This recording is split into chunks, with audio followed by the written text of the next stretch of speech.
ইসরায়েলের cluster warhead যুক্ত ক্ষেপণাস্ত্র দিয়ে হামলা চালিয়েছে ইরান। অপারেশন টু প্রমিস 4-এর নতুন এক হামলায় ব্যবহৃত হয় শক্তিশালী মারণাস্ত্রটি, যা আকাশে কয়েক খণ্ডে বিভক্ত হয়ে আঘাত এনেছে বিভিন্ন স্থানে। বিষয়টি নিশ্চিত করেছে রেভলিউশনারি গার্ড IRGC। মূলত ব্যালিস্টিক ক্ষেপণাস্ত্রের চাদরে ঢাকা ভয়ঙ্কর এক যুদ্ধাস্ত্রের নাম ক্লাস্টার মিউনিশন।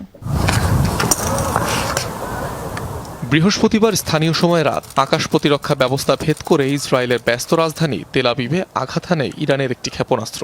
মিসাইলটির বিধ্বংসী রূপ ধরা পড়ে ক্যামেরায়। রেভলিউশনারি গার্ড IRGCর দাবি, এটি ছিল একটি ক্লাস্টার ওয়ারহেডযুক্ত খাইবার শেকান মিসাইল, যা মাটি থেকে স্বল্প উচ্চতায় কয়েকটি সাবমিউনিশনে বিভক্ত হয়ে আঘাত হানে তেল আবিবের বিভিন্ন স্থানে। খাইবার শেকান নামের এই মিসাইল ইরানি অস্ত্রভাণ্ডারে নতুন, যার নামের অর্থ দুর্গ বিধ্বংসী। 2022 সালে IRGCর সমর ভাণ্ডারে যুক্ত হয় ক্ষেপণাস্ত্রটি। এ ধরনের ক্ষেপণাস্ত্রের খোলস বা ক্যানিস্টারের মধ্যে রাখা হয় ছোট ছোট অনেক বোমা। গুচ্ছ আকারে রাখা হয় বিধায় এর নাম ক্লাস্টার বোমা। আকৃতি বা সক্ষমতা ভেদে এক একটি মিসাইলের সাথে 20টির মতো ছোট বোমা বা বিস্ফোরক থাকে, যা সাবমিউনিশন নামে পরিচিত। এসব সাবমিউনিশনে কয়েক কেজি পর্যন্ত বিস্ফোরক থাকতে পারে। মূলত মাটি থেকে 7 থেকে 8,000 মিটার উচ্চতায় আকাশে থাকা অবস্থাতেই এগুলো বিভক্ত হয়ে আশপাশের কয়েক কিলোমিটার এলাকায় ছড়িয়ে পড়ে, যেখান থেকে পরবর্তীতে একের পর এক বিস্ফোরণ ঘটে।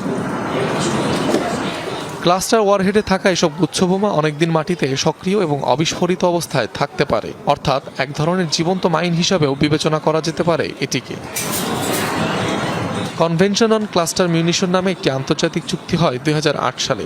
নিষিদ্ধ করা হয় ক্লাস্টার বোমার সংরক্ষণ, পরিবহন ও ব্যবহার। 100-রও বেশি দেশ তাতে সই করে। অবশ্য চুক্তিবদ্ধ হয়নি যুক্তরাষ্ট্র, ইসরায়েল কিংবা ইরান। যুক্তরাষ্ট্র, রাশিয়া, চীনের মতো পরাশক্তি সহ হাতে গোনা কয়েকটি দেশের কাছে রয়েছে ক্লাস্টার প্রযুক্তির ক্ষেপণাস্ত্র ভাণ্ডার। ইরানের রহস্যময় ক্ষেপণাস্ত্র বহরেও রয়েছে এই ওয়ারহেড, যার মধ্যে অন্যতম খাইবার এবং ফজর 3 ব্যালিস্টিক মিসাইল। অনিক রহমান, যমুনা নিউজ।